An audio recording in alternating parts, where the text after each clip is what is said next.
l'ADV, là, c'est un double symbole. Le symbole de l'injustice canadienne avec les 20 milliards de dollars que tous les contribuables québécois paient en ce moment au Canada et qui servent à Vancouver et à Halifax. Ça n'a pas de sens. Où est notre 20 milliards? On ne peut pas tout mettre le 20 milliards ici. On pourrait en avoir beaucoup plus.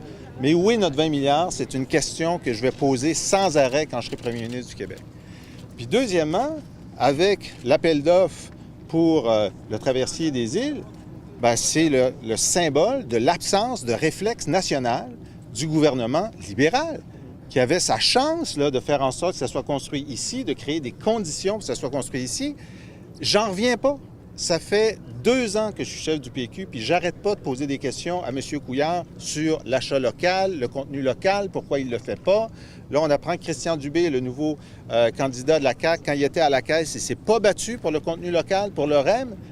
Bien, écoutez, le Parti québécois, là, nous autres, on est ferme, on est clair, on est constant sur le contenu local, puis on va livrer la marchandise. Puis c'est important de venir ici pour vous écouter, puis pour vous le dire.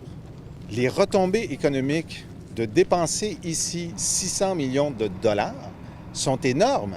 Puis ça se peut qu'on sauve 50 millions en le faisant faire en Asie, mais ce qu'on va gagner en production, en revenus fiscaux, en qualité de le dépenser ici, écoutez, c'est un bon deal. Soyons clairs, ce qu'on propose, c'est la formule Astérix. On a livré le plus grand navire militaire jamais livré à la Marine royale canadienne pour un prix fixe, au quart du coût des compétiteurs canadiens que sont Seaspan et Irving.